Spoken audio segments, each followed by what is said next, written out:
"I'll take the fat one," the mountain man said, pointing at the fat widow being sold in the street.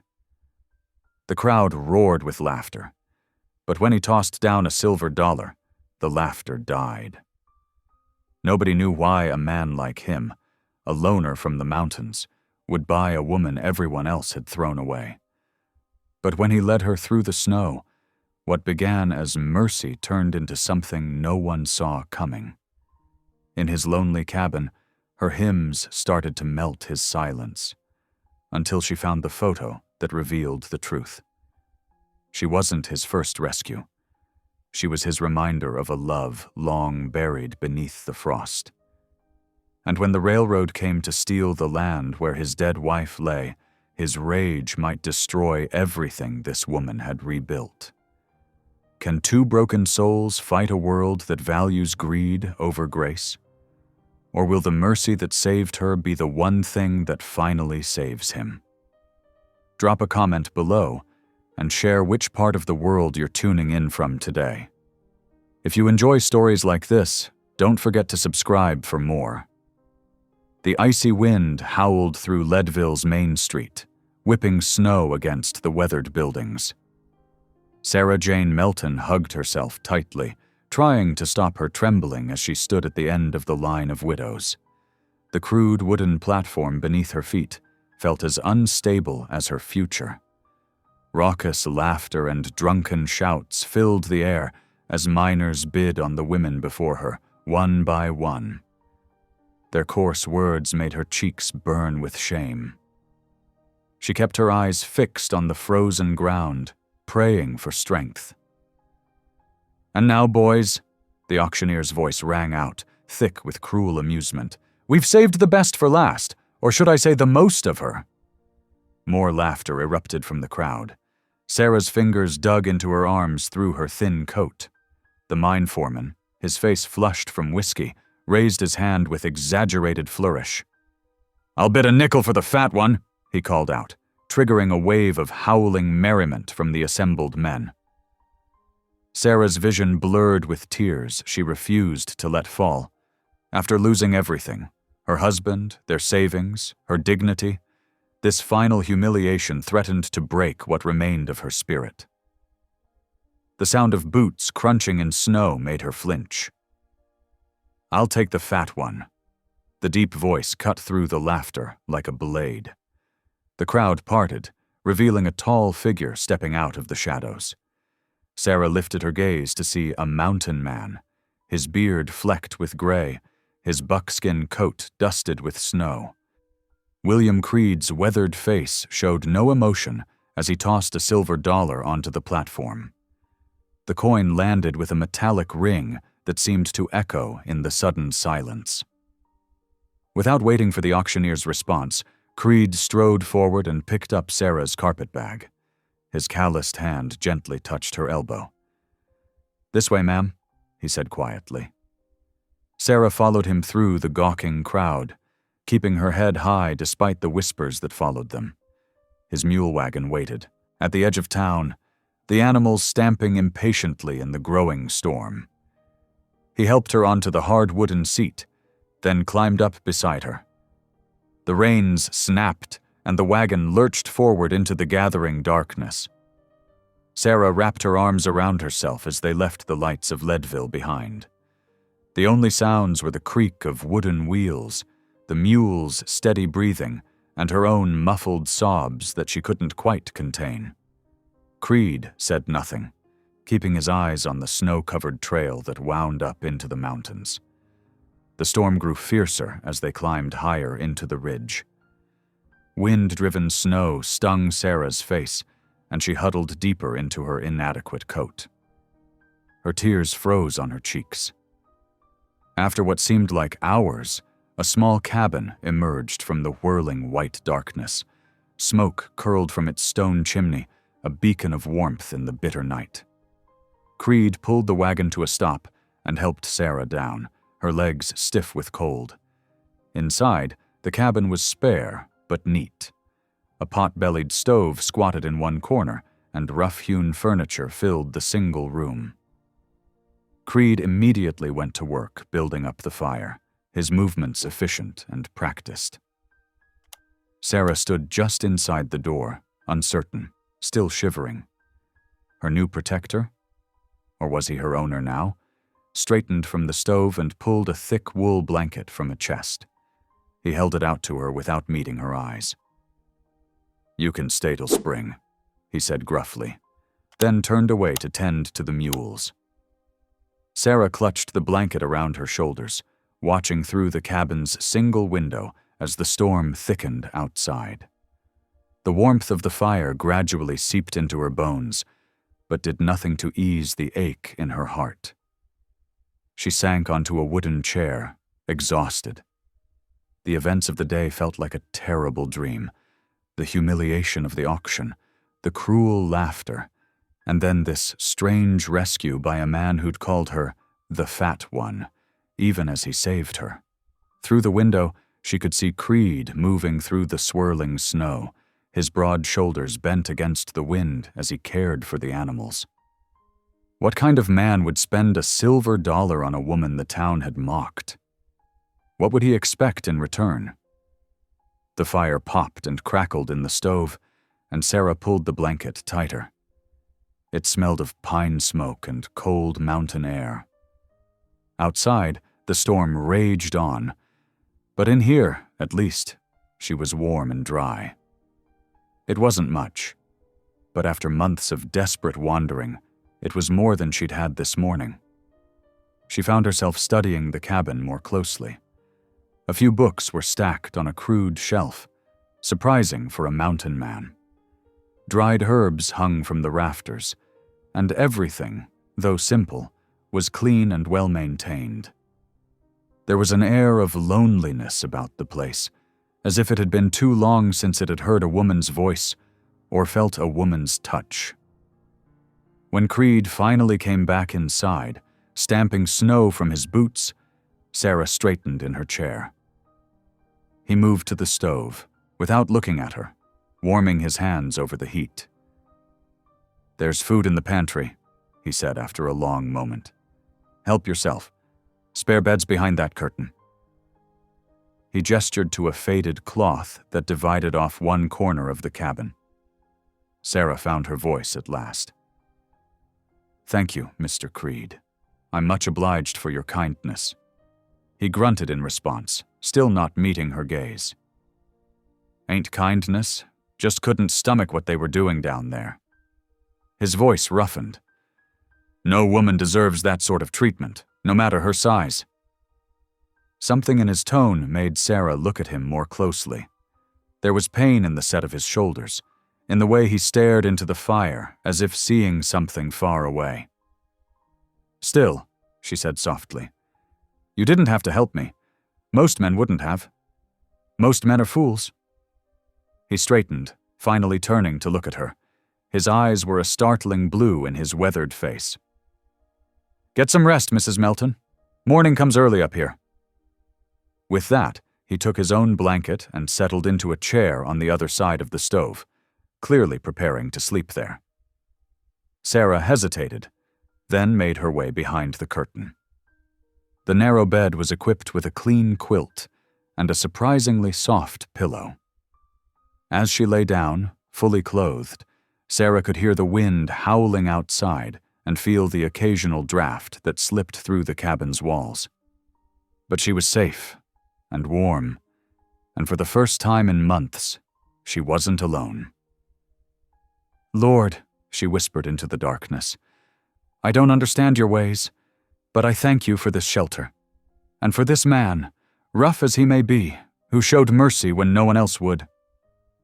She paused, listening to Creed's steady breathing from the other side of the curtain. "Please help me prove worthy of his kindness." The storm continued to rage outside, but within the cabin, a fragile peace settled.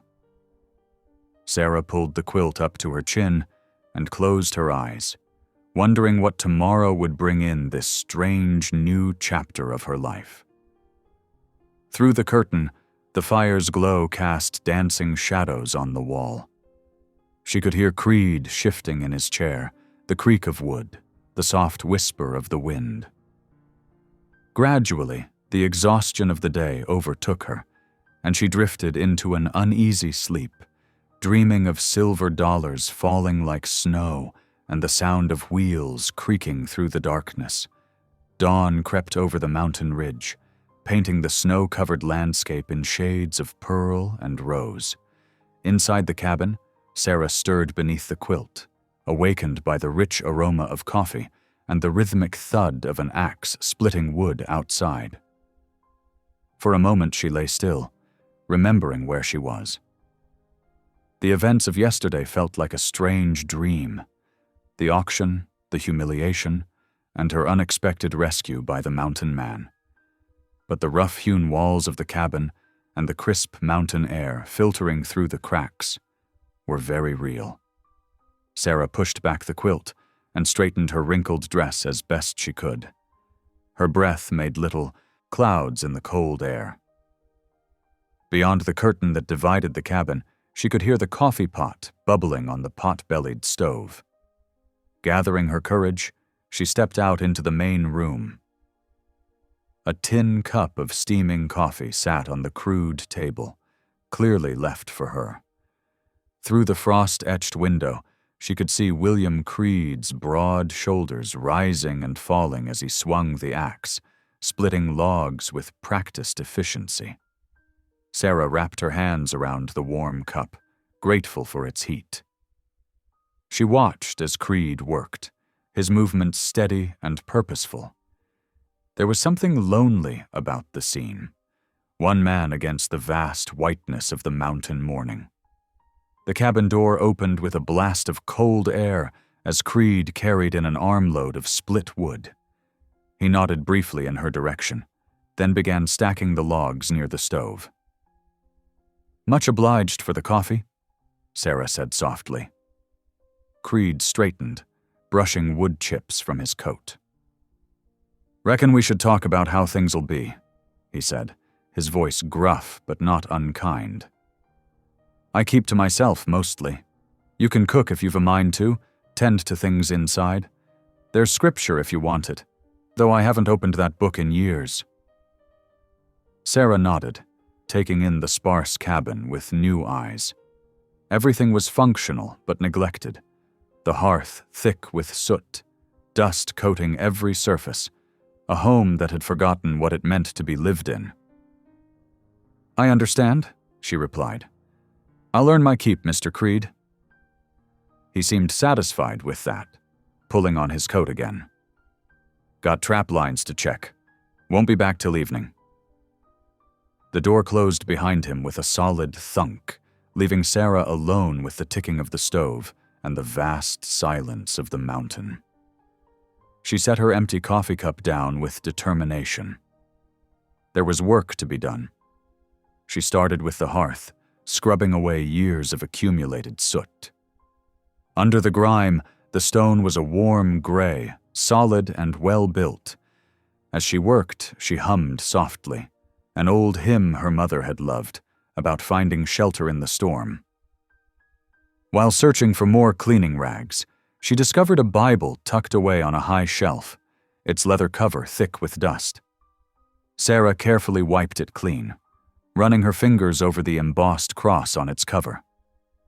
Opening it revealed careful handwriting on the flyleaf.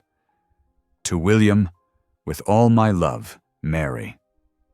The ink had faded, but the words were still clear. Sarah closed the Bible gently and placed it where it could be easily reached. She wouldn't pry into her benefactor's past, but the discovery explained something about the sadness she'd sensed in him.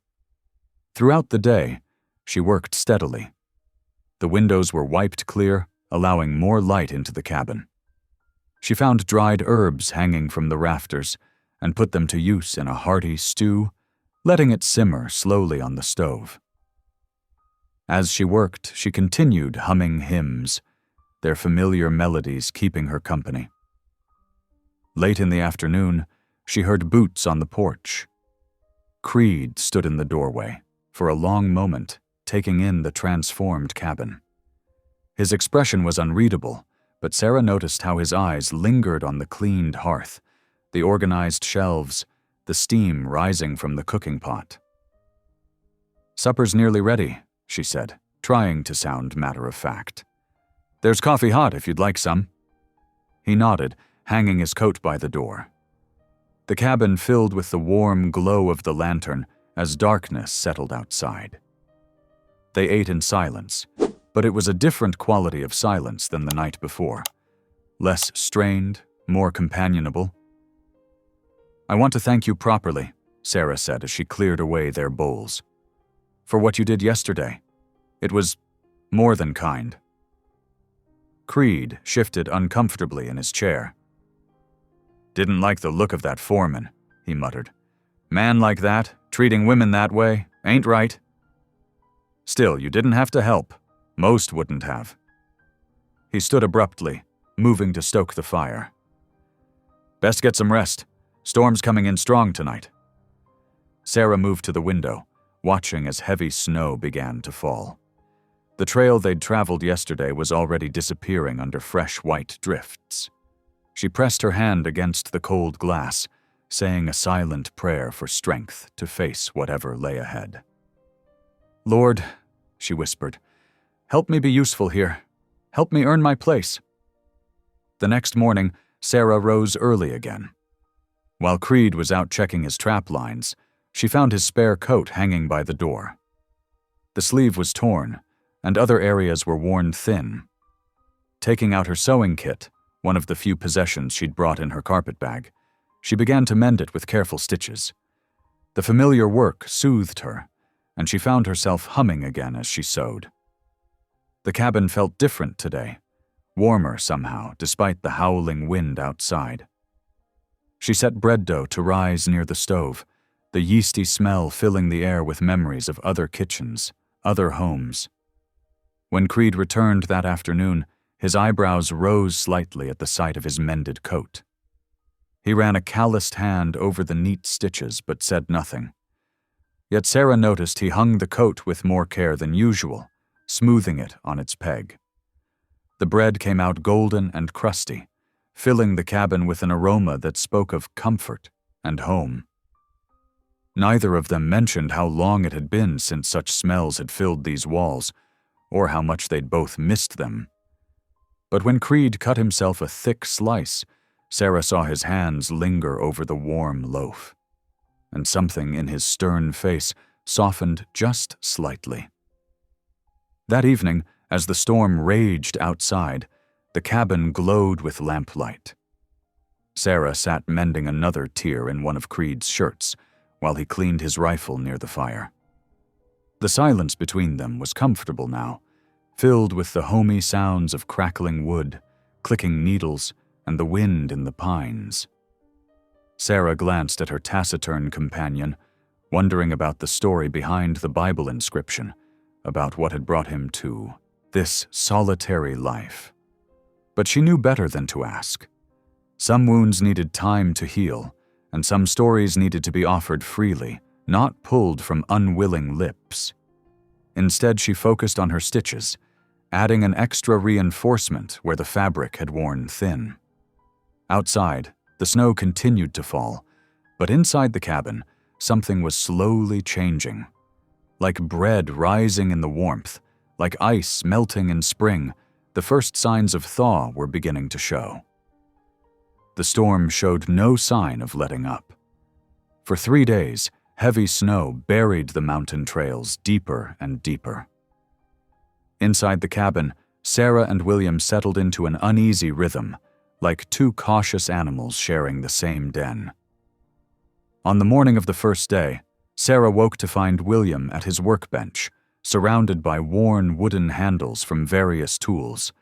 His large hands moved deliberately as he carved fresh handles from pine blocks, his knife strokes careful and measured. The quiet scratching of blade against wood filled the cabin. Sarah's fingers found the Bible she'd cleaned, drawing comfort from its familiar weight. She opened it to Psalms, the pages crinkling softly. "Would you mind," she ventured, "if I read aloud?" William's knife paused for a moment. He gave a slight shrug without turning around. "Suit yourself?" Sarah's voice was steady as she began. "The Lord is my shepherd, I shall not want." The ancient words filled the cabin, mixing with the whisper of falling snow and the rasp of William's carving. As she read, she noticed his knife strokes matching the rhythm of her words. His shoulders, usually tense, had relaxed slightly. When she finished the psalm, silence settled between them like a warm blanket. "That's—" William cleared his throat.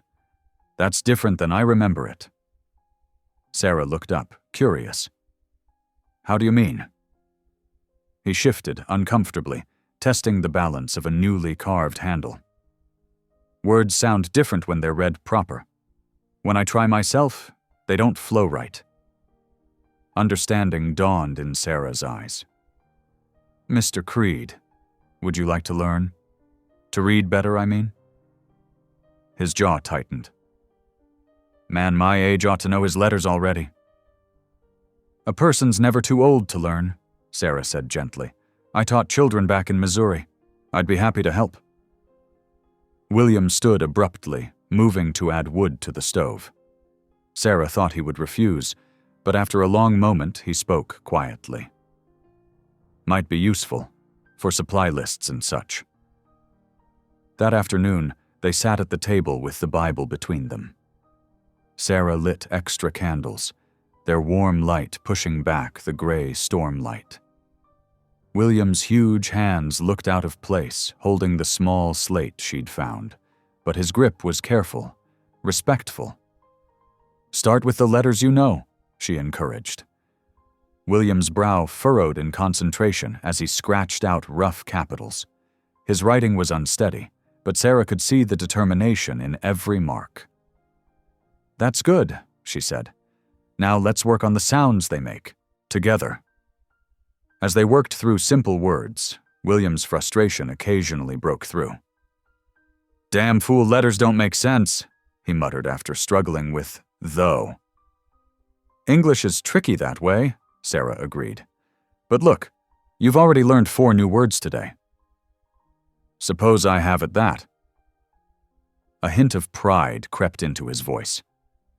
They were so absorbed in the lesson that when William's slate slipped, Sarah automatically reached to catch it. Her hand brushed his, warm and calloused.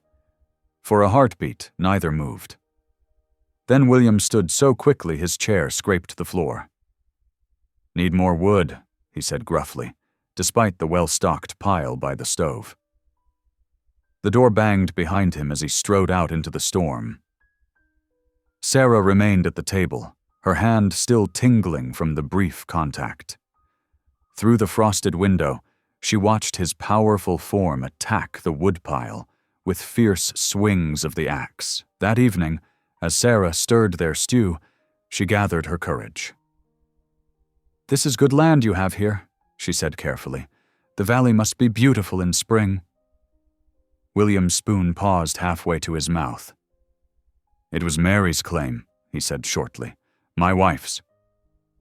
The pain in those 3 words filled the cabin. Sarah's heart ached at the grief she heard behind them. "I'm sorry," she said softly. "I shouldn't have pried." "Been dead 4 years now." William's voice was flat. "Winter fever took her, and the baby she was carrying." Sarah's hand found her throat, remembering her own losses. "Mr. Creed, I'm truly sorry." He stood abruptly, taking his bowl to the wash basin. His back was rigid as he spoke. "Don't need sorry. What's done is done." Later that night, Sarah knelt by her bed, hands clasped in prayer. The wind howled outside, but the cabin was warm and solid around her. "Lord," she whispered, "whatever broke this man's heart, whatever drove him to this lonely mountain, please heal it. Help him find peace again." Outside, William stood on the porch, impervious to the cold. His eyes traced the snow-covered valley, barely visible through the swirling storm. The same valley where he'd buried Mary, where their dreams of a family had frozen in the bitter winter. "Don't start hoping, Creed," he muttered to himself. "You don't deserve peace. Not after leaving her alone that winter. Not after failing her. The next morning, Sarah found him already at the table, laboriously copying verses from the Bible onto his slate. She quietly set a cup of coffee at his elbow and began preparing breakfast, pretending not to notice when he quickly wiped away his mistakes. As the storm raged on, they continued their lessons. William's determination to master reading matched his strength at chopping wood. Sometimes, when he successfully sounded out a difficult word, a brief smile would crack his stern expression. Once, when he made a particularly creative mistake, they both laughed, a sound that seemed to surprise them equally. The sound of their shared laughter lingered in the cabin like a promise, a reminder that even the deepest winter eventually gives way to spring. But for now, the snow continued to fall, and two lonely souls continued their careful dance of healing, one letter, one kindness at a time. Sarah noticed how William's eyes sometimes strayed to Mary's inscription in the Bible, his fingers tracing the faded words when he thought she wasn't looking. She saw how he touched the mended places in his coat, with something like wonder, as if kindness itself was a language he'd forgotten how to read. And William, though he tried not to, found himself watching Sarah as she moved about the cabin, filling it with the scents of bread and coffee, the sounds of hymns and gentle instruction. Her presence was like a warm hearth in a cold room, something he'd forgotten he needed until it was there again. But neither spoke of these things. The storm wrapped around the cabin like a blanket, giving them time. Time to learn, time to heal, time to remember what it meant to trust another soul. Outside, the snow continued to fall, but inside, something frozen was slowly beginning to thaw. Sarah ran the broom across the wooden floorboards, humming softly as dust motes danced in the afternoon light. A week of storms had finally broken, leaving the cabin in need of a thorough cleaning. William had left at dawn to check his trap line, giving her the chance to tackle the deeper corners of their shared space. The broom handle knocked against the old bureau, making something rattle inside. Sarah paused, torn between respecting William's privacy and her practical need to clean properly. After a moment's hesitation, she carefully opened the drawer, intending only to wipe away the years of accumulated dust. That's when she saw it, a weathered tin box tucked in the back corner. The metal was tarnished, its edges worn smooth by handling.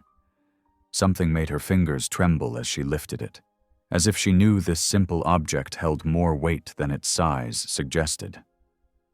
The lid creaked as she opened it. Inside, protected by a scrap of faded calico, lay a tintype photograph. Sarah's breath caught in her throat. A round-faced woman smiled up at her, her eyes bright with joy as she cradled a swaddled infant. There was something familiar about that smile, though Sarah couldn't quite place it. With careful fingers, she turned the photograph over. Faded brown ink spelled out two simple words that made her heart ache. Mary, 1874. Mary, Sarah whispered, understanding flooding through her.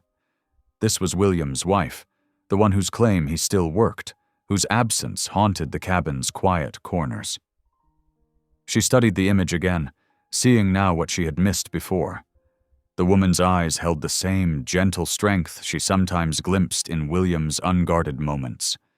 The sound of boots on the porch made her jump. She hurriedly tried to return the box, but William was already in the doorway, snow melting from his coat. He froze when he saw what she held, his face going as still as the winter landscape outside. "That's private," he said, his voice rough. Sarah's hands shook as she carefully closed the box. "I'm sorry. I was just cleaning and found she was beautiful, William." His jaw clenched. He crossed the room in 3 long strides and took the box from her hands, but his touch was gentle despite his obvious anger. For a long moment, He stared down at the tin container as if it held all the answers he'd ever sought. "You remind me of her," he finally said, the words coming out harsh and bitter. "Same eyes, same way of laughing, that's all." The words hit Sarah like a physical blow. She stepped back, understanding crashing over her. This was why he'd chosen her at the auction, not out of simple kindness, but because she echoed someone lost. The realization brought both pain and clarity. "Is that why you bought me?" she asked softly. "Because I look like Mary?" William's shoulders tensed. His knuckles whitened around the box. "Doesn't matter why." But Sarah saw beyond his gruff defense now. She saw the years of grief he'd carried alone, the way he'd wrapped himself in isolation like a shield. Her heart ached for him, even as her own hurt throbbed. "Maybe," she said carefully, choosing each word with deliberate gentleness. "God sent me here so you'd remember her kindly, not just as a wound to carry." William's head snapped up, his eyes blazing. Without a word, he stormed past her, the cabin door slamming behind him with enough force to rattle the windows. Sarah watched through frost-edged glass as he disappeared into the pine forest, his broad shoulders rigid with anger or grief, perhaps both. The afternoon light faded to dusk, and still William hadn't returned. Sarah kept herself busy, but her hands shook as she worked. She kneaded bread with more force than necessary, trying to push away the image of Mary's smiling face, trying not to compare it to her own reflection. As darkness settled over the valley, Sarah lit the lantern and placed it in the window, a beacon of welcome, should he choose to return. She made fresh coffee, its rich aroma filling the cabin with warmth. Then she sat in the chair by the stove and waited, her hands folded in her lap, praying silently for wisdom and patience. The moon had risen, casting silver shadows through the pines, when the cabin door finally opened. William stood in the doorway, snow dusting his shoulders, his face shadowed. For a long moment neither spoke. Then he stepped inside, moving with the careful deliberation of a man who had spent hours wrestling with his thoughts. Sarah rose and poured him a cup of coffee, setting it on the table without a word. He sat heavily in his chair, his eyes fixed on the steaming cup as if it held answers to questions he couldn't voice. The silence between them felt different now, less like a wall and more like a bridge waiting to be crossed. Sarah returned to her chair, picking up her mending. The soft click of her needle matched the crackle of the fire, creating a gentle rhythm in the quiet cabin. William's voice, when it finally came, was so low she almost missed it. "Didn't mean to stay away so long." "I kept the coffee hot," she replied simply. He nodded, taking a long drink. Some of the tension eased from his shoulders, though his eyes remained troubled. "Shouldn't have run off like that. Sometimes a person needs space to think." Their words were careful, measured, like stepping stones across a swift stream. But beneath them ran a deeper current of understanding. Sarah continued her mending, giving him time to find his way through whatever thoughts had chased him through the forest. The lantern light flickered across their faces, softening the hard edges of the day. Outside, an owl called into the night, its cry echoing across the snow-covered valley. Inside, two people who had started as strangers sat in a silence that felt, for the first time, like the beginning of healing rather than the edge of distance. William's coffee cooled as he stared into its depths, but he didn't move to warm it. Sarah's needle flashed in the lamplight, steady and sure, mending what was broken one stitch at a time. Neither spoke of the tin box or its precious contents, but its discovery hung between them like a shared secret. Painful, yet somehow necessary.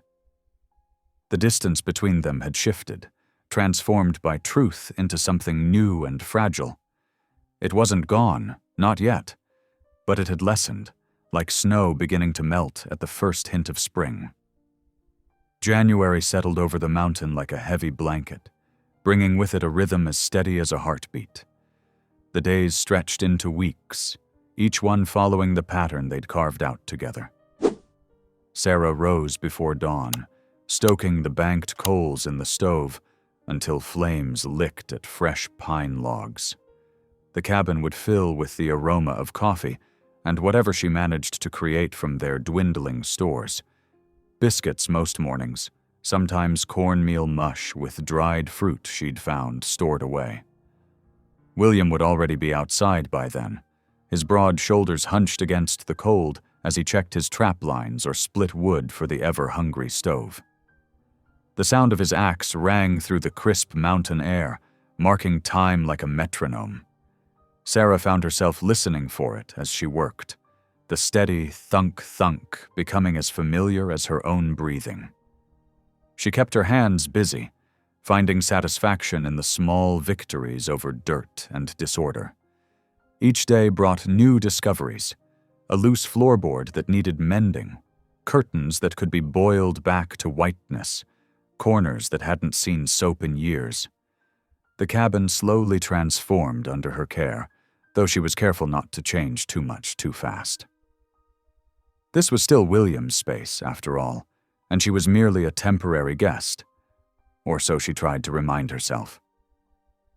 The washing took the longest, especially with the snow.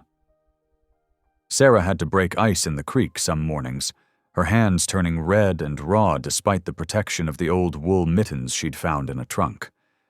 But there was pride in seeing clean clothes hanging stiff as boards on the line, catching the weak winter sunlight. William noticed, though he rarely commented.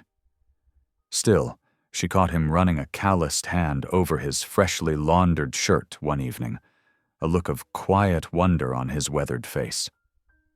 Such moments made the aching hands worth it. Prayer became her anchor, as steady as the sunrise. Sarah kept her Bible close, reading by lamplight in the early mornings and late evenings. Sometimes she'd catch William watching her from across the room, his expression unreadable in the flickering light. He never joined her, but he'd stopped leaving the room when she prayed aloud. The routine might have continued unchanged if not for the telegram rider who appeared one bitter afternoon. The man's horse was lathered despite the cold, suggesting he'd pushed hard to reach their remote cabin. William met him at the gate while Sarah watched from the window, her hands stilling in the bread dough she'd been kneading.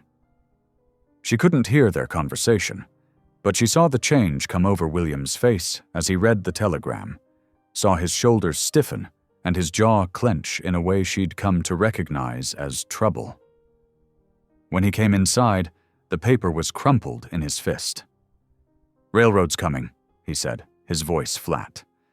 "Surveyors are marking land south of the creek." Sarah wiped her hands on her apron, understanding dawning. "South of the creek, isn't that where?" "Where Mary's buried." William's words came out like stones dropping into still water. "Won't have them running their iron horses over my wife's grave." He paced the cabin like a caged bear, his boots heavy on the floorboards. Sarah watched him, her heart aching at the raw pain in his eyes. She'd seen that look before, in her father's courtroom, men about to do something desperate in the name of justice or grief. "William," she said softly, "there might be another way." He stopped pacing, turning to look at her. "Ain't no way to fight the railroad, woman. They take what they want." "Not always." Sarah straightened her shoulders, remembering lessons learned at her father's knee. "The county office has to approve any new rail lines. If we can prove there's a burial ground there." "We." The word hung between them, heavy with meaning. "I can write to them," she pressed on. "Explain the situation. My father was a judge. I know how to make a proper appeal. We could at least ask for them to delay, to consider a different route." William's hand clenched around the telegram, knuckles white. Words on paper won't stop them. They might, if they're the right words. Sarah moved closer, close enough to see the struggle in his eyes. At least let me try. Please. The please seemed to reach him. Some of the tension eased from his shoulders, though his expression remained troubled. After a long moment, he gave a sharp nod. Write your letter then. Can't make things worse. Sarah didn't waste time. She cleared space at the table and gathered what she needed: paper, ink, her father's old fountain pen she'd kept through all her travels. William watched as she worked, his presence like a shadow at her shoulder. The words came carefully, each one chosen with precision. She explained about Mary's grave, about the significance of the land, about the need for respect for both the dead and the living. She cited what she could remember of property law, careful to maintain a tone of respectful appeal rather than demand. As she wrote the final lines, she felt William shift behind her. Need to sign it? He said gruffly. Sarah dipped the pen in ink one last time and handed it to him. His grip was awkward. She remembered he struggled with letters, but he managed to scratch out William Creed at the bottom of the page, next to where she'd signed her own name. She was about to fold the letter when William's hand touched her shoulder. The contact was so unexpected she almost jumped. Should pray over it, he said, his voice rough, like Mary would have done. Sarah's heart skipped a beat. Slowly, careful not to break the moment, she rose from her chair. William was already kneeling, his movements stiff but determined. She knelt beside him, close enough to feel the warmth radiating from his body, to smell the pine sap and wood smoke that clung to his clothes. Lord, she began, her voice soft in the quiet cabin, we ask your blessing on this letter, and your guidance for those who will read it. We pray for wisdom and compassion in their decisions. As she continued, she felt William's breathing change, becoming deeper, more settled. His head was bowed, hands clasped in front of him like a child remembered from long ago. The prayer ended, but they remained kneeling for a moment longer. Outside, the constant mountain wind died away, leaving a stillness so complete Sarah could hear the crack of ice on the creek far below. In that perfect silence, William's whisper seemed loud as thunder. Maybe she was right about prayer. Sarah held her breath, not daring to move. The moment felt as delicate as a soap bubble, ready to burst at the slightest touch. Finally, William cleared his throat and stood, offering her a hand up. His palm was rough against hers, but his grip was gentle. She sealed the letter carefully, using a bit of candle wax to make it official. Tomorrow she would give it to the telegram rider to deliver to the county office. For now, she placed it on the mantel, next to the Bible. That evening passed differently than the others. The silence between them had changed, become something softer, more companionable. William even helped her wash the supper dishes, their hands meeting occasionally in the warm water. Neither spoke of the prayer or the letter, but its presence on the mantel seemed to watch over them like a promise. As Sarah prepared for bed, she heard William step onto the porch. Through the window she could see him looking south toward the creek, toward Mary's grave hidden under the snow. His shoulders were straight now, the desperate tension gone. In its place was something that looked almost like hope. The morning dawned crisp and clear, the storm clouds finally breaking after days of relentless snow. Sarah stood at the cabin window, watching the sun paint the white landscape in shades of gold. The letter to the county office sat ready on the mantel, sealed and waiting. William's heavy boots scraped on the porch, and she turned to find him filling the doorway, his breath clouding in the cold air. "Weather's cleared," he said, stamping his feet to shake off snow. "Thought we might head to town. post that letter proper-like." Sarah's heart quickened. She hadn't ventured beyond the ridge since that awful night of the auction. "Both of us?" He nodded, adjusting his collar. "Road'll be slow going. Better to have 2 sets of eyes watching for drifts." Within the hour, William had the mule harnessed to the wagon, extra blankets and supplies loaded just in case. Sarah wrapped herself in her warmest shawl and climbed up beside him, trying to still her trembling hands. The wagon creaked as they started down the snowy track, the mule's hooves breaking through the crusty surface. The journey was indeed slow. William kept the mule to a careful pace, mindful of hidden ice beneath the snow. As the morning wore on, Sarah reached into her pocket and pulled out a cloth-wrapped package. "Dried apples," she explained, offering him some. "Saved them from fall." William accepted a slice, and they ate in companionable silence for a while. The sweet, tart taste brought memories flooding back to Sarah, of her mother's kitchen, of schoolchildren sharing treats at recess. "Used to have an orchard," William said suddenly, breaking into her thoughts. "Mary planted it, first spring we were married. Trees never took proper hold, though. Ground was too hard," she said, "but she wouldn't give up." He paused, turning the dried apple over in his fingers. "Lost her that winter, checking on them saplings in the storm." Sarah's throat tightened. Faith like that, believing things will grow even in hard ground, that's rare. "Foolish, more like," he muttered, but his voice was soft with remembrance. "The Lord works through foolish things sometimes," Sarah said gently. "My own mama used to say that." William glanced at her. "You lost her young?" "Too young. Papa raised me after, best he could. Taught me to read law books instead of fairy stories." She smiled at the memory. "But Mama left me her Bible and her faith. Those carried me through some dark times." The wagon rocked over a rough patch, and William steadied her with a hand on her arm. The touch was brief, but careful. Nothing like his gruff manner of weeks before. As they approached, town. Sarah felt her anxiety rising. The main street looked different in daylight, less menacing than that snowy night, but no less daunting. People turned to stare as they passed, some whispering behind their hands.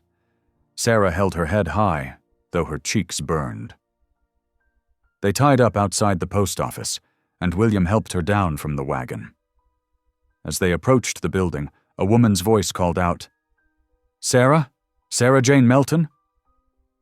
Sarah turned to see Martha Wheeler, the blacksmith's wife, hurrying toward them.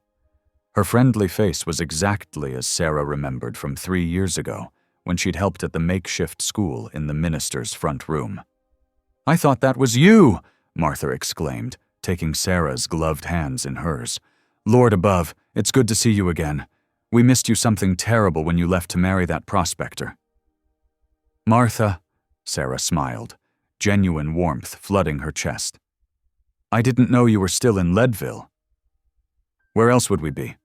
Tom's the only decent blacksmith for 20 miles. Martha glanced at William, who stood awkwardly to the side. "And you must be Mr. Creed. We've heard about you taking in our Sarah here." William touched his hat brim. "Ma'am." After a few more minutes of catching up, during which Martha invited them both to Sunday services, they made their way into the post office. Sarah handed over the letter with a silent prayer, watching as it disappeared into the outgoing mail pouch. "Need to see about some supplies?" William said, as they stepped back outside. "General store all right with you?" Sarah nodded, following him down the boardwalk.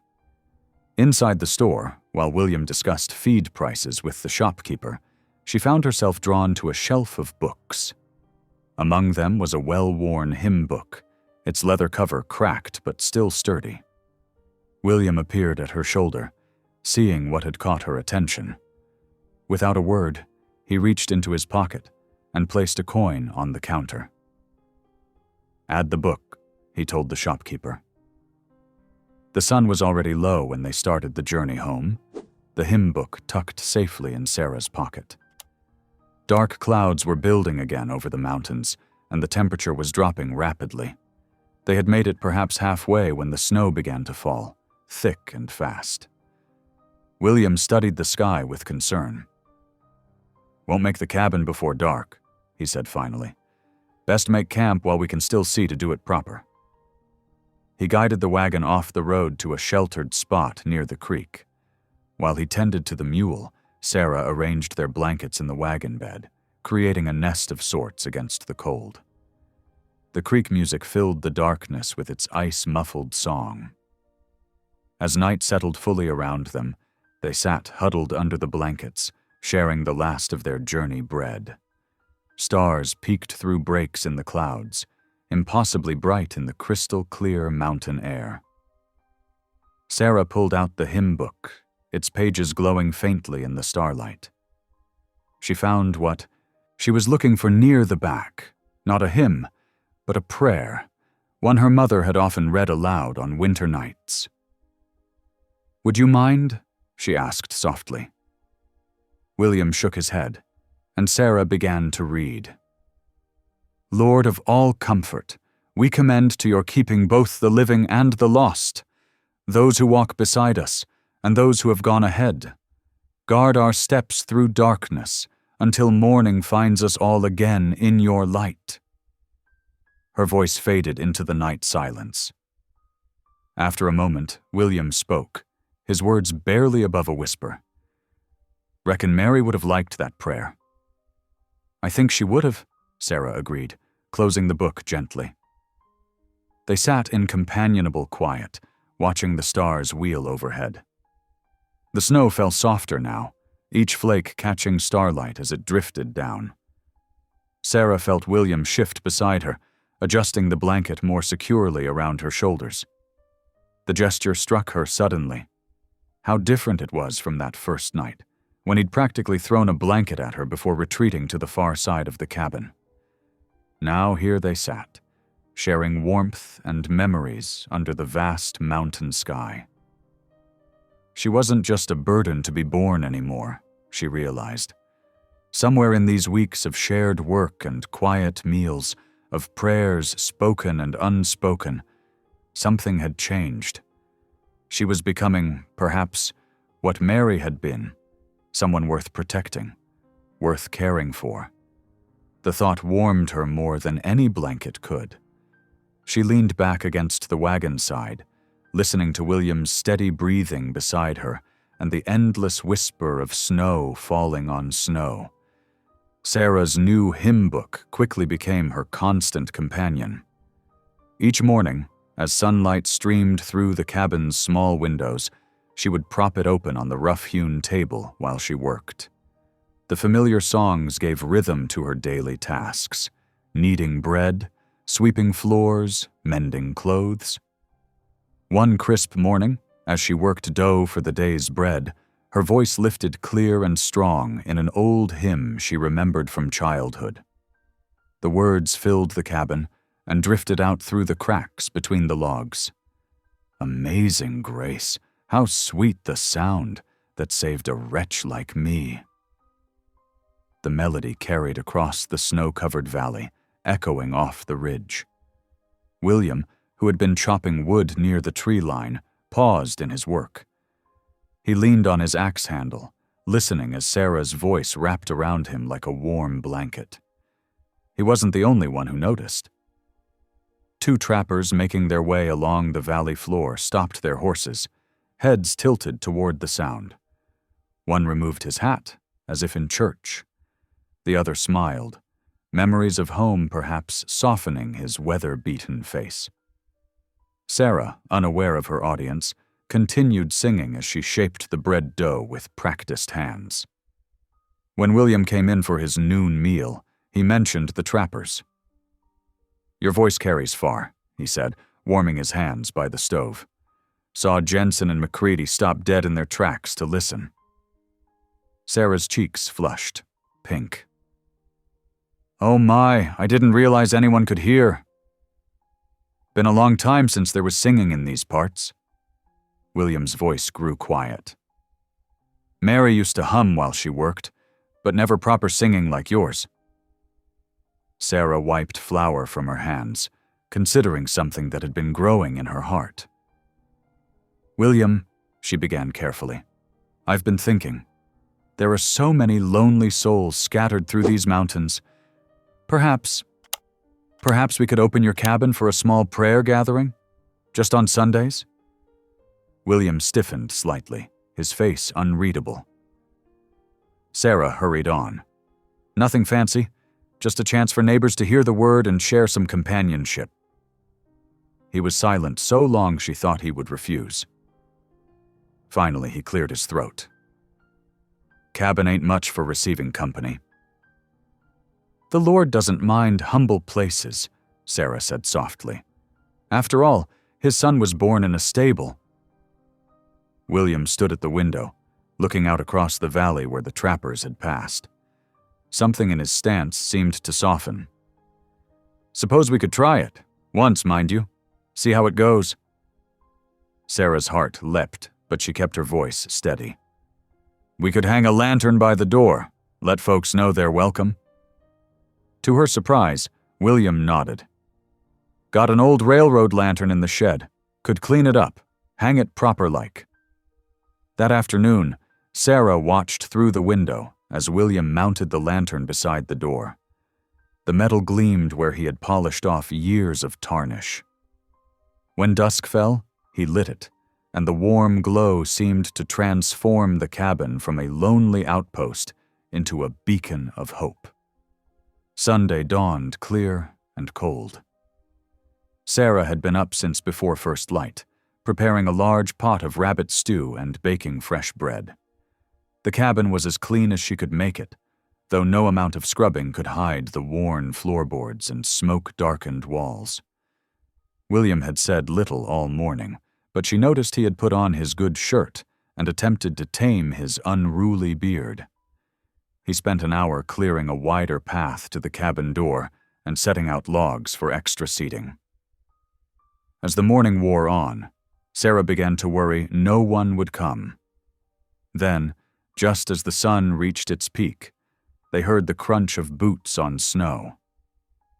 Jensen, the trapper who had stopped to listen to her singing, appeared at the door, hat in hand. Behind him came McCready, and then old Widow Thompson from the valley's south end. A third man Sarah didn't know introduced himself as Cooper, a tin miner who worked a claim 2 ridges over. "Smelled that stew halfway up the mountain?" Jensen said with a shy smile. "Reminded me of my mama's cooking back in Ohio." Sarah welcomed them in, her heart full at the sight of their weather-worn faces lighting up at the warm cabin and the promise of company. William nodded to each guest, then took up position by the window, watchful but not unwelcoming. They ate first, the stew and bread disappearing quickly. Conversation was hesitant at first, but soon stories began to flow. Tales of life back east, of strikes made and missed, of loved ones left behind. Sarah noticed William listening intently, though he said little. When the bowls were empty, Sarah opened her hymn book. "I thought we might sing together before the word," she suggested. "Does anyone know the old rugged cross?" To her joy, they all did. Even William's deep voice joined in softly from his corner. The hymn filled the cabin, rough-edged but heartfelt, 5 lonely souls finding harmony in shared faith. After the singing, Sarah opened her Bible to Psalm 34. Her voice grew stronger as she read, "I sought the Lord, and he answered me. He delivered me from all my fears. Those who look to him are radiant. Their faces are never covered with shame." She spoke of hope then, words flowing from her heart about how God's love could find them even in the wildest places, how no soul was too lost, no heart too broken for his grace to heal. As she talked, she saw tears in Widow Thompson's eyes, saw Jensen nodding slowly, saw Cooper's shoulders straighten as if a burden was lifting. And William?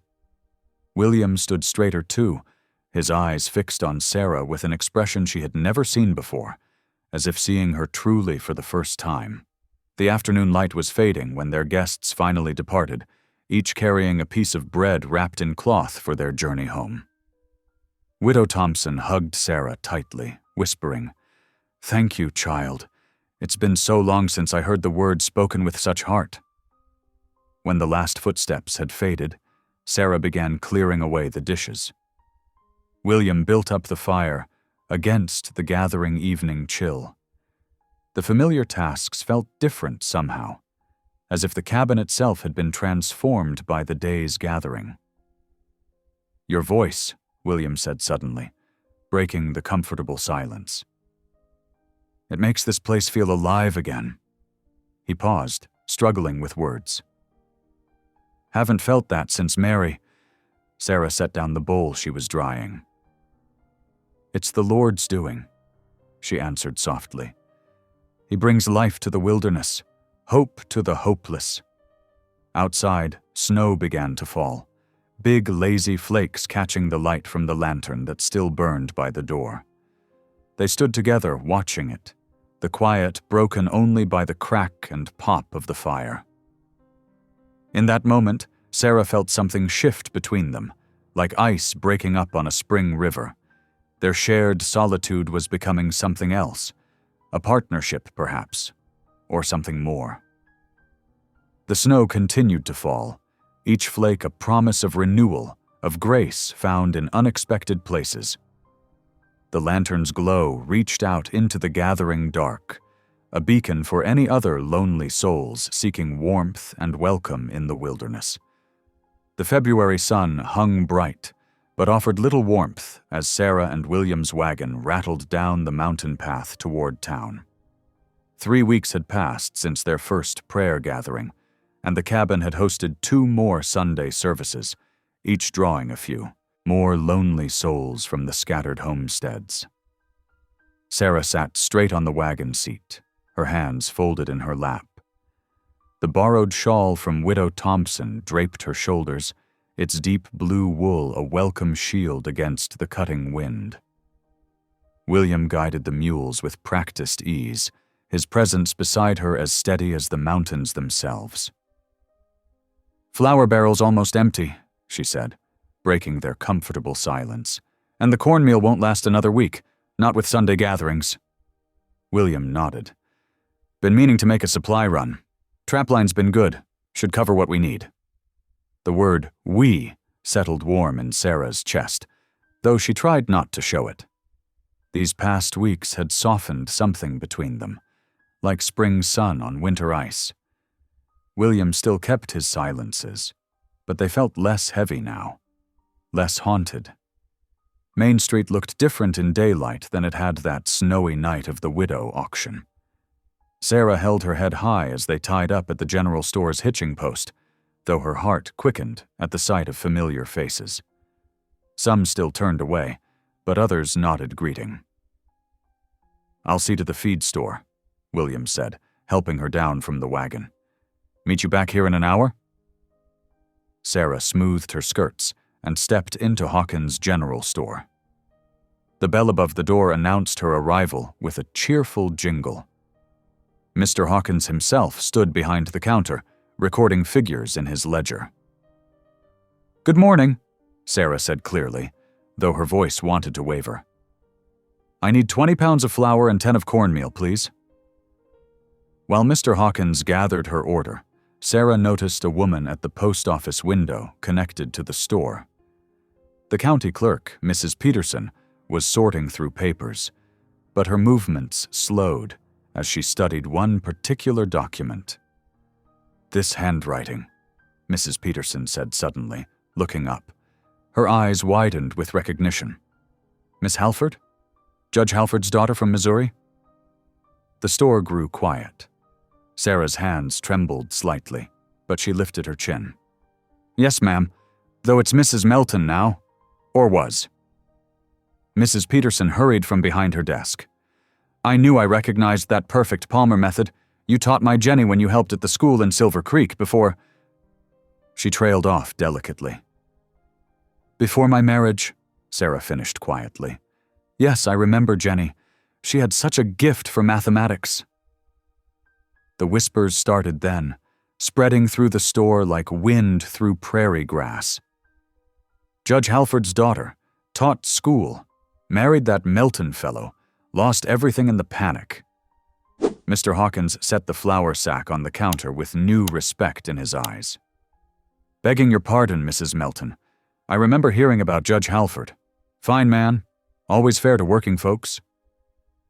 Sarah reached for her coin purse, but Mr. Hawkins shook his head. "No charge for the flour or cornmeal. A good woman deserves a fair start, especially one who taught our children." "I can't accept—" Sarah began, but Mrs. Peterson interrupted. "Let us help, dear. We all remember how that Melton treated you, drinking away your inheritance and leaving you with nothing but shame. It wasn't right." More customers had gathered, drawn by the conversation. Sarah recognized faces from that auction night, now transformed by understanding rather than scorn. The blacksmith's wife pressed forward. "You're up at Creed's place now, aren't you? Heard tell you've started Sunday services." She smiled warmly. "My Tom says the singing carries clear down to our forge. Does the heart good to hear it?" Sarah felt tears threatening, but held them back. "Thank you, all of you. But I must pay my way. Pride was my sin once. I won't let it be again." Mr. Hawkins considered this, then nodded slowly. "Half price, then, as a welcome home to Leadville. And you tell folks up your way that my store gives fair credit to honest folk." When William returned, he found Sarah waiting by the wagon, surrounded by townspeople. The flour and cornmeal were already loaded, along with unexpected gifts, a packet of tea, some hard candy, even a small bag of oranges from the freight office. The ride home started quietly, but halfway up the mountain, Sarah's composure finally cracked. Tears slid down her cheeks as she told William everything about her father, the judge, her years of teaching, and her disastrous marriage to James Melton. "I thought I could save him," she whispered. "Thought my love and faith would be enough to stop the drinking. But he just pulled me down with him, spent everything we had. When he died in that saloon—" She wiped her eyes. "I was almost relieved. Then I hated myself for feeling that way." William listened without comment, his hands steady on the reins. When she finished, he was quiet so long she thought he wouldn't respond. Then he spoke, his voice gentle as she'd ever heard it. "We all got things we'd rather God forgot," he said, "but he remembers mercy first." Sarah looked at him, really looked at him, and saw understanding in his weathered face. Here was a man who knew about grief and shame, about the weight of the past and the long road to forgiveness. "Thank you," she said softly, "for everything." William adjusted his hat, but she caught the slight smile beneath his beard. "Reckon I'm the one should be thanking you. Cabin hasn't felt like home since Mary passed. Now." He gestured at the loaded wagon, the road ahead. "Well, now it does." They drove on, the mule's hooves making a steady rhythm on the packed snow. The afternoon sun caught the ice crystals hanging from the pine boughs, making them sparkle like diamonds. Sarah felt something settle in her heart, a warmth deeper than mere comfort or friendship. It felt like belonging, like grace, like home. The cabin came into view, smoke rising straight and true from the chimney where she'd banked the morning fire. The railroad lantern still hung by the door, ready to welcome Sunday's worshipers. But it wasn't just a beacon for others anymore. It was a light guiding them both home. William helped her down from the wagon, his hand lingering a moment longer than necessary. Together they unloaded the supplies, their movements falling into the easy rhythm they'd developed over these winter months. The sun was setting by the time they finished, painting the snow-covered valley in shades of rose and gold. Inside, Sarah lit the lamps and set about making supper while William tended to the mules, the cabin filled with warmth and familiar smells, coffee brewing, cornbread baking, beans simmering on the back of the stove. When William returned, stamping snow from his boots, she had his place set at the table, the way she knew he liked it. They ate together in comfortable silence, broken only by the pop of the fire and the distant howl of a lone wolf. Sarah thought about how far she'd come from that desperate night at the widow auction. God's mercy had led her here, to this quiet cabin with this quiet man, to a place where her past was not a burden, but a testament to grace. The truth was out now, in town and between them. And somehow bringing it to light had only strengthened the bonds that were growing, as steady and sure as the changing seasons. What lay ahead, only the Lord knew. But for now, this was enough. This shared meal, this warm hearth, this understanding heart across the table. This place called home. The March wind whistled through the valley, carrying the first hints of spring thaw. Sarah stood at the cabin window, watching fresh snowmelt drip from the eaves. The sound of hoofbeats drew her attention to the path, where a rider approached at a steady trot. William stepped out onto the porch, his hand resting near his belt. The rider, wearing a dusty Union Pacific coat, reined his horse to a stop and pulled a yellow envelope from his satchel. "Telegram for William Creed," he announced, extending the paper. Sarah watched William's face as he unfolded the message, his weathered features hardened, jaw clenching as he read. Without a word, he crumpled the paper and stalked into the cabin. Sarah hurried after him, closing the door against the chill air. "William?" she asked softly. "What news?" He slammed his fist against the table, making the tin cups rattle. "Railroad's coming. 2 weeks. They're starting the dig whether we like it or not." His voice was low and dangerous, reminding Sarah of a mountain cat before it struck. "Surely there's some way to—" she began. "They ain't touching Mary's grave," William cut in. His eyes had gone cold. "I'll shoot any man who tries. Don't matter what paper they wave." Sarah's heart squeezed at the raw pain in his voice. Over these months, she'd come to understand how much that small plot of earth meant to him. It wasn't just Mary's resting place. It was his last connection to everything he'd lost. "Violence won't solve this," she said carefully. "Let me ride with you to meet their foreman. Perhaps we can find another way." William paced the cabin like a caged wolf. "Another way? Railroad don't care about another way. They want land. They take it." He grabbed his revolver from its peg by the door, checking the chambers with practiced movements. "Please." Sarah touched his arm, feeling the tension in his muscles. "At least try talking first." He stared at her for a long moment, then nodded curtly. "Tomorrow morning. We'll ride out at first light."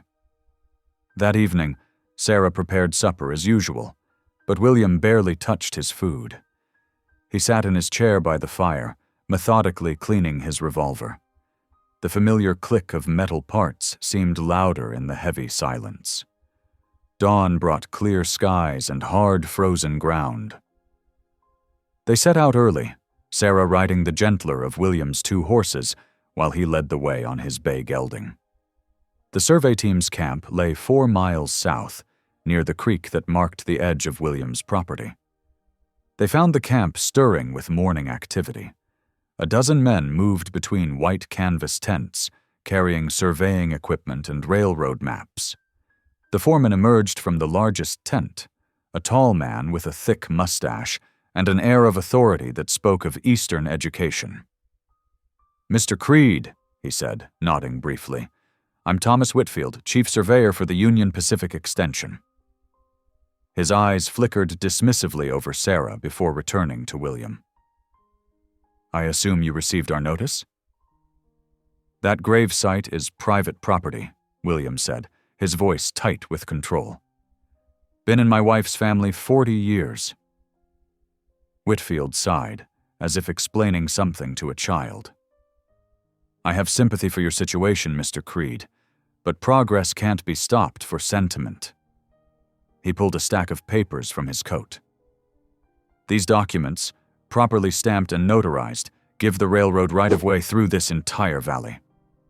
Sarah watched William's hand drift toward his gun. She spoke quickly. Surely there must be room for compromise. The rail line could be adjusted slightly. Madam, Whitfield interrupted, this route was chosen after months of careful surveying. Moving it would cost thousands of dollars and delay critical construction. He tapped the papers. The law is quite clear on this matter.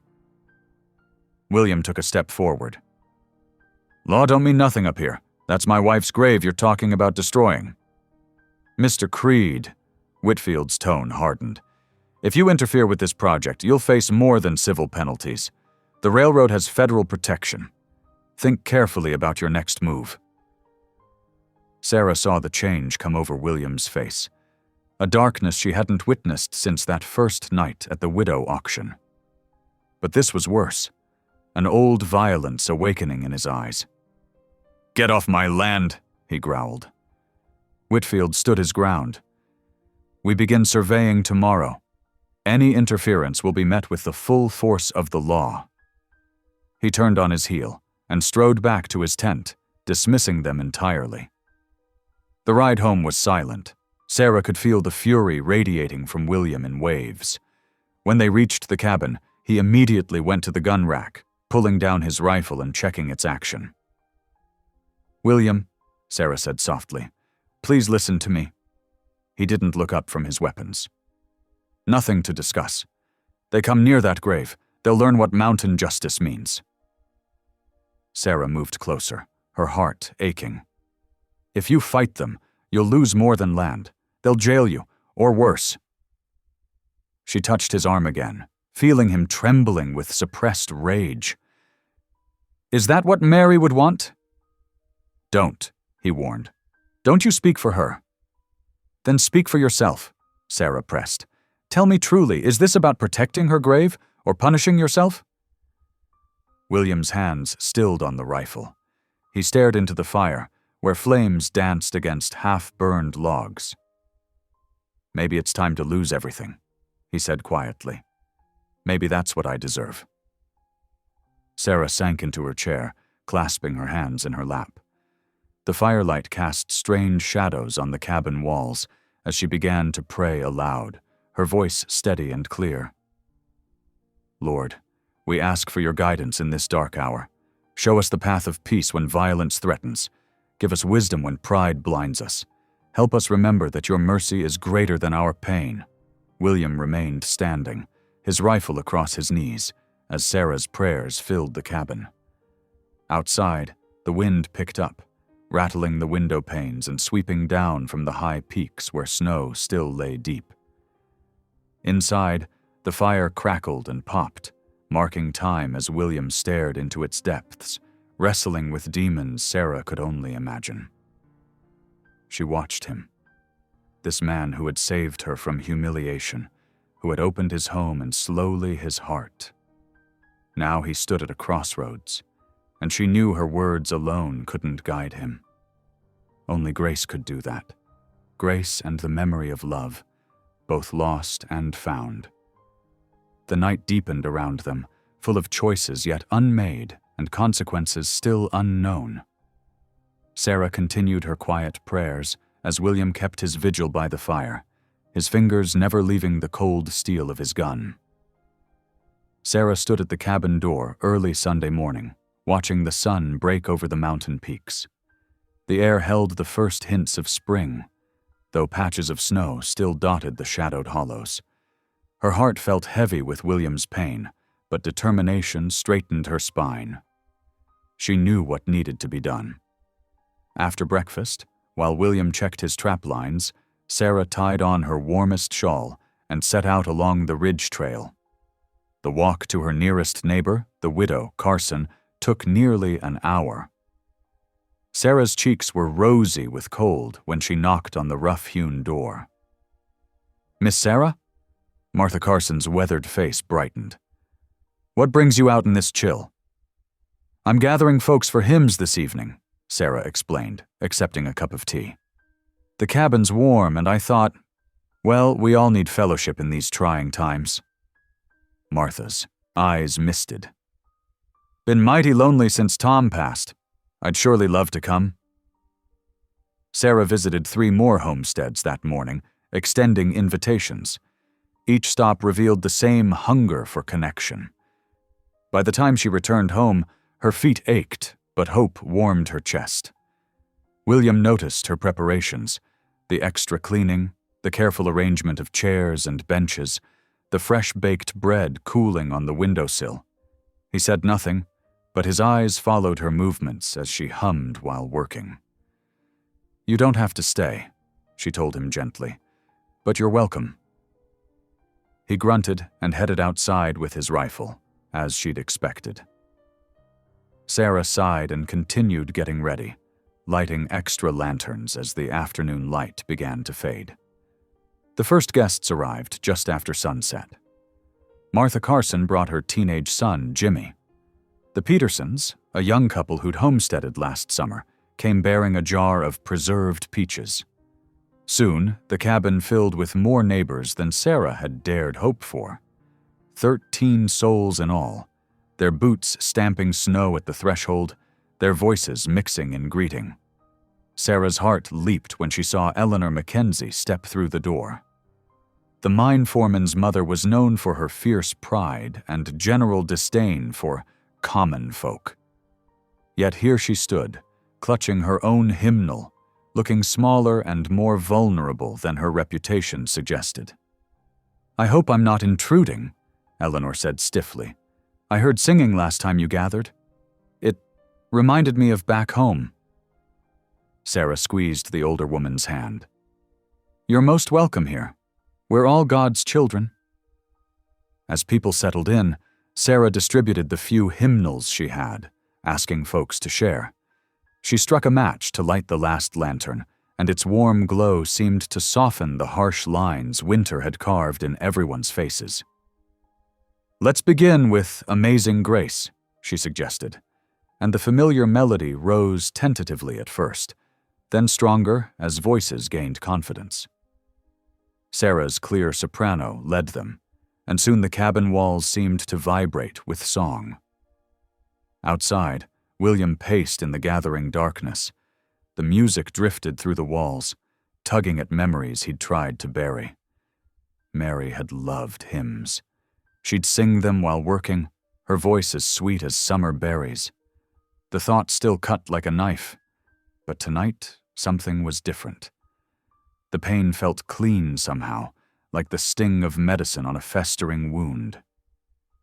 They were starting Rock of Ages when William's feet carried him to the door. He hesitated, one hand on the rough wood. Inside, the voices swelled. "Rock of Ages, cleft for me, let me hide myself in thee." Before he could change his mind, William pushed the door open. The warm air and lamplight washed over him. A few heads turned, but no one stopped singing. Sarah's eyes met his, bright with welcome but asking nothing. He found an empty spot against the back wall and stood, letting the music surround him. When the hymn ended, Eleanor Mackenzie suddenly spoke up, her voice quavering. "I haven't sung that since my Henry passed. 10 years alone in that big house. Sometimes I think pride's a worse prison than poverty." "Amen to that," Martha Carson murmured. Something shifted in the room's atmosphere. Others began sharing their struggles. Lost children, failed crops, winters that seemed endless. Each story was a thread in a tapestry of human suffering and resilience. William surprised himself by stepping forward. "I reckon we all carry burdens," he said slowly. The room hushed, everyone turning to listen. "Lost my Mary 7 years back. Thought God had turned his back on me. Maybe I was the one who turned away." He paused, unused to so many eyes on him, but Sarah's gentle nod encouraged him to continue. Been learning lately that mercy comes in strange ways, sometimes through folks you least expect. His voice roughened. Mary used to say God don't waste nothing. Not tears, not pain, not even stubborn old mountain men who forgot how to trust. A murmur of understanding rippled through the gathering. Sarah's heart swelled with pride and tenderness as William spoke about grace and loss with simple eloquence that touched everyone present. They sang several more hymns before the evening wound down.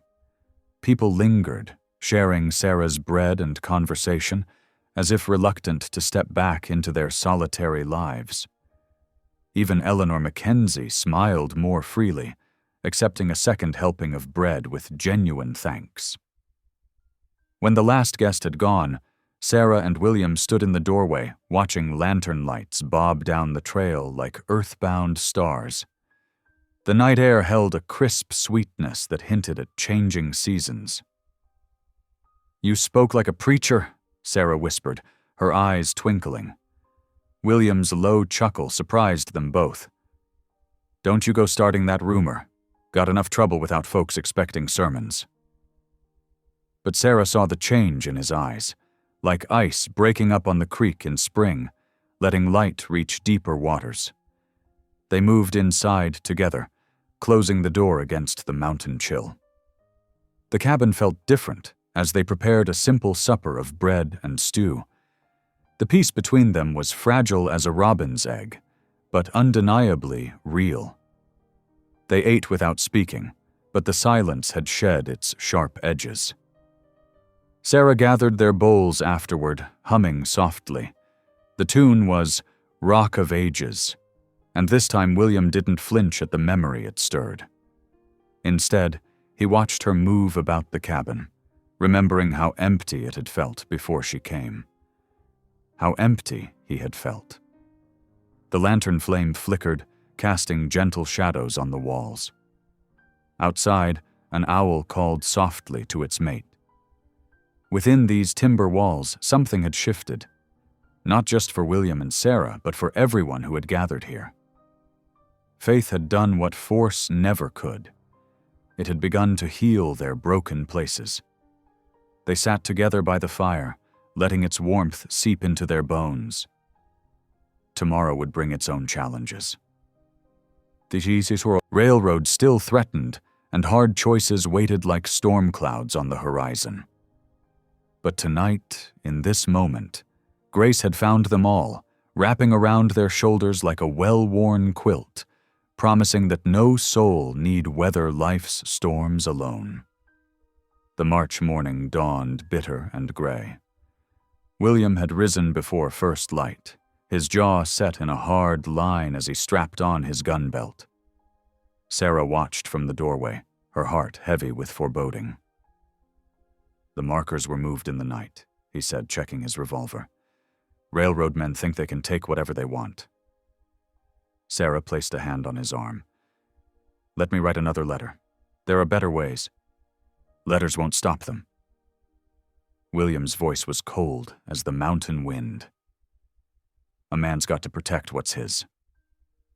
She watched him mount up, his broad shoulders rigid with anger.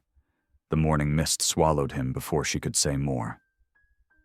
Sinking to her knees by the hearth, Sarah opened her Bible to Psalms and began to pray. In town, William found the railroad crew lounging outside the Golden Nugget Saloon. Their foreman, Red Murphy, was dealing cards at an outdoor table, a whiskey bottle at his elbow.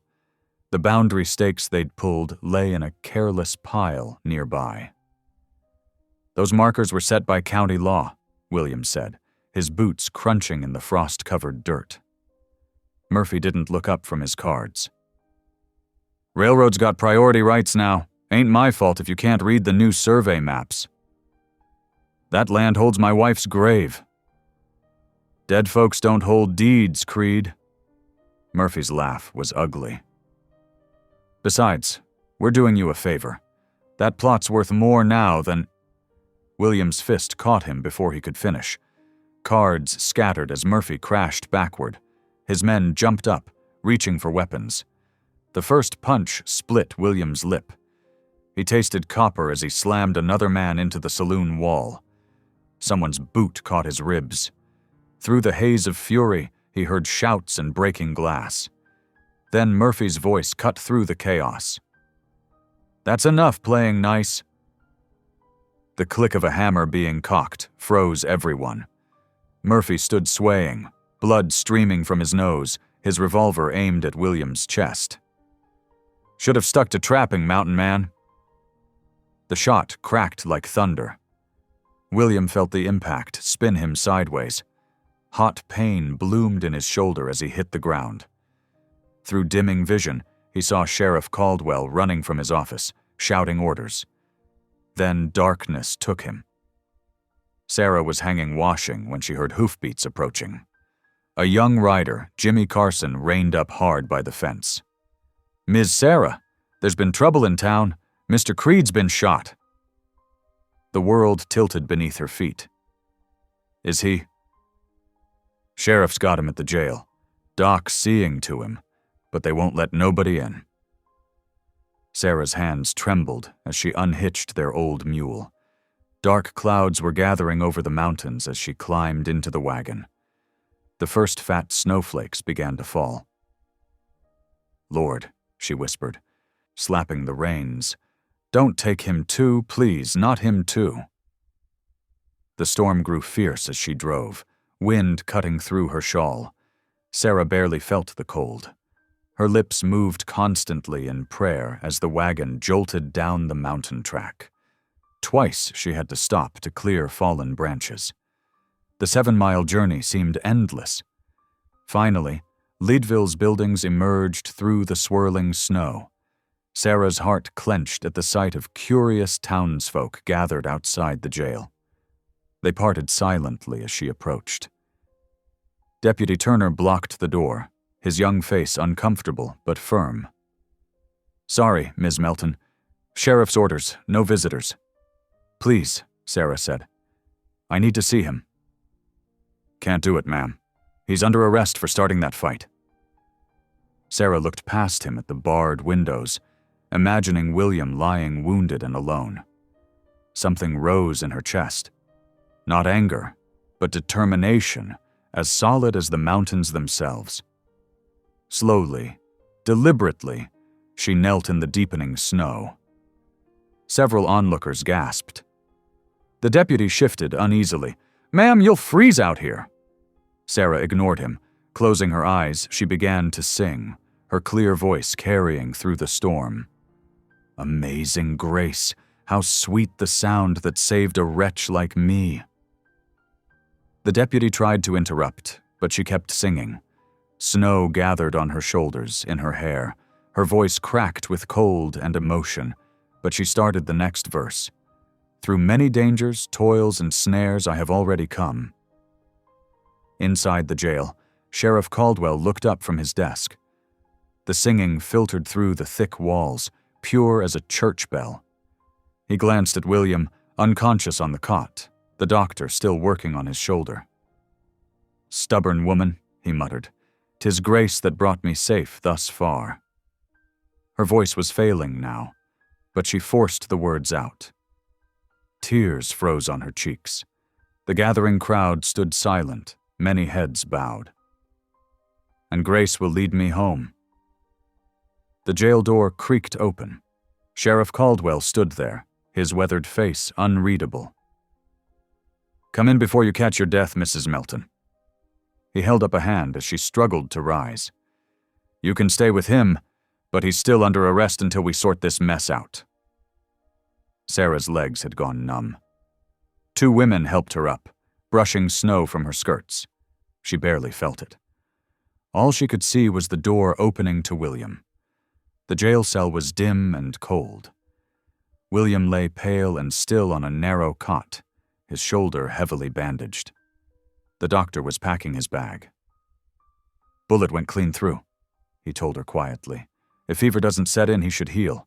Man's got luck, I'll give him that." Sarah sank onto the wooden stool beside the cot.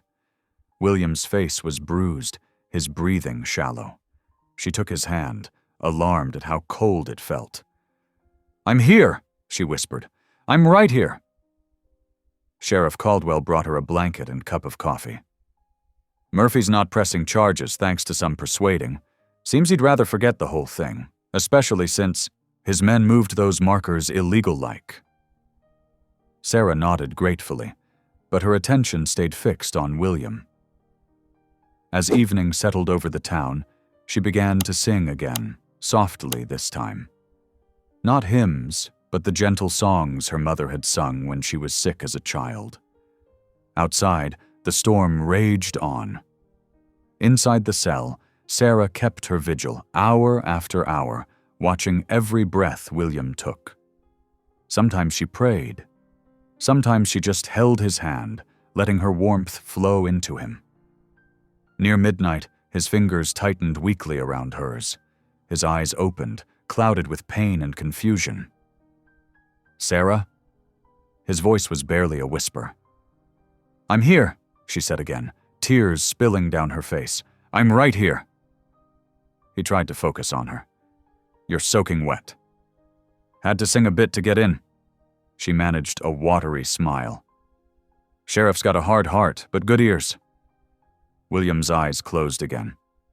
"Shouldn't have come. Storm's bad." "Hush now." Sarah smoothed his hair back. "Where else would I be?" His next words were so faint she had to lean close to hear them. "Don't deserve you." "That's not for you to decide," she told him firmly. "The Lord sends us what we need, not what we think we deserve." A ghost of a smile touched his lips before he drifted back to sleep. Sarah pulled the blanket tighter around her shoulders and settled in for the long night ahead, still holding his hand. Outside, the storm began to ease, snow falling soft and steady in the dark. The jail's back room was dim and cold, lit only by a guttering lamp. Sarah dabbed William's forehead with a damp cloth, watching his face twist with fever dreams. 3 days had passed since the shooting, and still he burned like a furnace. The shepherds returned, glorifying and praising God for all they had heard and seen. Sarah's voice was hoarse from reading, but she pressed on through the Gospel of Luke. The worn Bible trembled in her hands. Dark circles shadowed her eyes from sleepless nights spent watching every labored breath. Dr. Matthews shuffled in, shaking snow from his coat. His face grew grave as he checked William's wound. "Mrs. Melton, the infection's spreading. You need rest yourself, and there's risk you'll catch. I'm staying." She didn't look up from William's face. The doctor sighed. "At least let me send someone to spell you for an hour." "No need." Sarah wrung out the cloth in the basin. "The Lord sustains me." Through the window, she could hear voices singing hymns in the street.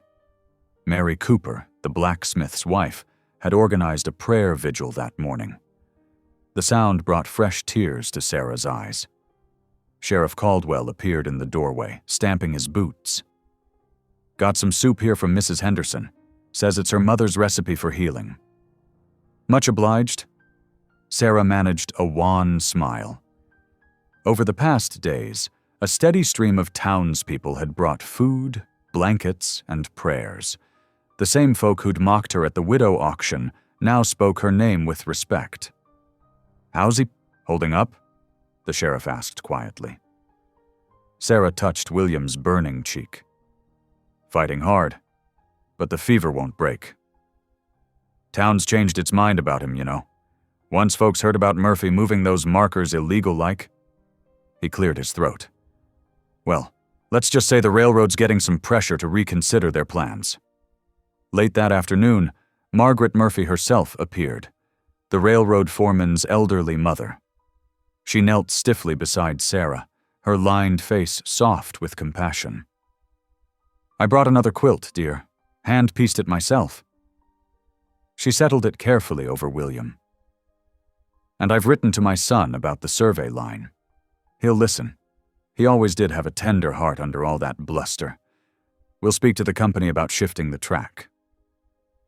Sarah's hands stilled on the cloth. You'd do that? After watching you these 3 days? Margaret's eyes were bright. Child, you've taught this town what real faith looks like. Sometimes the Lord uses the most unexpected vessels to pour out His grace. As sunset painted the walls gold, more visitors came. The general store owner's wife brought fresh bread. 2 miners William had once helped through a blizzard stood awkwardly by his bed, caps in hand. Even the young deputy who'd blocked the door that first night stopped to pray. The doctor returned at midnight, his expression shocked as he felt William's pulse. The fever's dropping. I don't understand it. Sarah bowed her head, tears flowing freely. I do. In the pre-dawn hours of the 4th morning, William's eyes fluttered open. His gaze was clear for the first time in days. Sarah? His voice was barely a whisper. She gripped his hand, feeling answering pressure from his weak fingers. I'm here. I've been here all along. Thought I heard singing. The whole town's been praying for you. She brushed damp hair from his forehead. You're not alone anymore. None of us are. William's eyes filled with tears. Why'd you stay? Because that's what love does. Sarah's voice broke. It stays. Outside, the first light of dawn touched the mountains. Inside the small room, 2 souls who had known only loss began to understand what healing truly meant. Not just of body, but of heart. And all around them, a town that had forgotten mercy remembered how to pray. A week passed like a slow prayer. William gained strength each day, moving from bed to chair while Sarah kept faithful watch. Spring sunshine warmed the jailhouse windows when the sound of wagon wheels drew everyone's attention. The railroad company's polished carriage rolled down Main Street, Margaret Murphy perched proudly beside the agent in his black coat. Townsfolk gathered, watching in hopeful silence as they pulled up to the jail. Sheriff Caldwell helped William to the door, Sarah supporting his other arm. The mountain man's face was pale but determined, his injured shoulder bound tight beneath a clean shirt. The railroad agent stepped down, papers in hand. Behind him, Murphy, the foreman, kept his eyes on his boots, his mother's presence making him seem smaller somehow. Mr. Creed, the agent announced, his voice carrying across the crowd. We've reviewed the situation and consulted with local interests. He glanced at Margaret Murphy, who nodded firmly. The company has approved an alternate route that bypasses your property entirely, particularly the sacred ground in question. He held out the documents, official seals glinting in the sunlight. Sarah took them with trembling hands, scanning the formal text while William leaned against the doorframe. Murphy stepped forward, hat crushed in his hands. I want to apologize, Creed. Moving those markers. That wasn't right. Wasn't Christian. Sarah touched his arm gently. Mercy's stronger than profit, Mr. Murphy. The Lord knows that better than any of us. William's rough voice was quiet, but carried clearly. No hard feelings. Seems my wife's prayers reached farther than any bullet could. Sarah's eyes filled with tears at his words, knowing he meant both his late wife, Mary, and herself. She squeezed his hand, feeling his answering pressure. The blacksmith's wife started humming, and others joined in. Soon, blessed assurance filled the street, voices rising clear and strong in the mountain air. Even the railroad agent found himself swaying slightly to the familiar hymn. Sheriff Caldwell watched from his office door, a rare smile crinkling his weathered face. Well, would you look at that? He mused. A man that lived by the mountain brought the mountain down to pray. The singing swelled, echoing off the storefronts and rising toward the snow-capped peaks. Here was justice wrapped in mercy. Here was answered prayer. Here was proof that love could soften the hardest hearts and make a way through stone itself. William stood straighter, his good arm around Sarah's shoulders as their voices joined the hymn. The shadow of violence had passed, leaving behind something stronger than fear or greed, the power of forgiveness, given and received. Spring crept into the mountains like a gentle awakening. The snow retreated inch by inch, revealing tender grass shoots and early wildflowers dotting the ridge around William and Sarah's cabin. The air carried the sweet scent of renewal, mingled with fresh-turned earth and pine. William's shoulder had healed enough for light work, though Sarah still fussed whenever he lifted anything heavier than a coffee pot. Together they watched the land transform, winter's stark beauty giving way to nature's softer palette. One crisp morning, William loaded his wagon with 6 apple saplings from the nursery in town. Sarah packed a basket with bread and cheese, wrapping everything carefully in her best cloth. They drove slowly up to the sheltered grove, where Mary's grave lay peaceful beneath towering pines. William worked methodically, digging each hole with care despite his healing shoulder. Sarah steadied each sapling, while he tamped the soil around their tender roots. Neither spoke much. The moment felt sacred, like a bridge being built between past and future. "Mary always wanted an orchard," William said finally, his voice rough with emotion. "Said apples remind her of home back east." He patted the last tree's trunk gently. "Reckon she'd be pleased to see these growing here." Sarah touched his arm. "She sees, William, and she knows your heart's healing." Every Sunday, their cabin filled with voices. Travelers, widows, and miners trudged up from town or down from distant claims, drawn by Sarah's hymns and the promise of fellowship. She'd arranged simple benches along the walls, and her cooking filled the air with welcome. William surprised himself by offering short sermons, his plain words carrying weight born of hard-won faith. The cabin transformed with each gathering. Wildflowers brightened windowsills in tin cans. A proper table replaced the old plank board. Sarah hung crisp curtains and laid a braided rug before the hearth.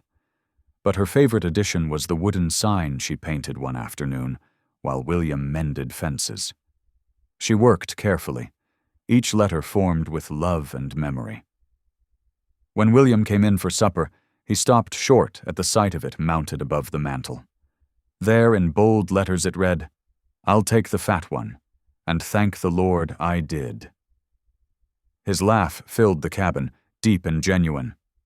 "Ain't that the truth?" he said, drawing her close. "Best bargain I ever made." Sarah wiped flour from her hands and leaned into his embrace. The cabin smelled of baking bread and spring air through open windows. Outside, the last snow on distant peaks caught the setting sun's gold. They sat down to their evening meal, steam rising from bowls of stew. William reached across the table and took her hand, his calloused fingers gentle against her palm. "You saved me, Sarah Jane Creed," he said softly, using her married name for the first time. Tears welled in Sarah's eyes, but her smile shone brighter. "No, William. The Lord just used 2 broken souls to build a home." She squeezed his hand. He knew what he was about that snowy night. From town below, church bells rang the evening hour, their distant music floating up through the spring-touched hills. Sarah and William sat in comfortable silence, their joined hands resting on the worn tablecloth. Firelight danced across the walls, warm and welcoming as a blessing. Outside their window, the creek ran full and free with snowmelt, its voice singing down the valley like a hymn of praise. The wooden sign above the mantel caught the flickering light, its words a testimony to love's unexpected paths. Here in this cabin, 2 wounded hearts had found healing. Here, mercy had built a home stronger than loneliness. Here, faith had made a family from broken pieces, proving once again that God's grace flows deeper than any mountain stream. Thanks for tuning in. These stories remind us that life is more than headlines. It's about heartlines. Subscribe if you want more moments that make you pause, feel, and reflect.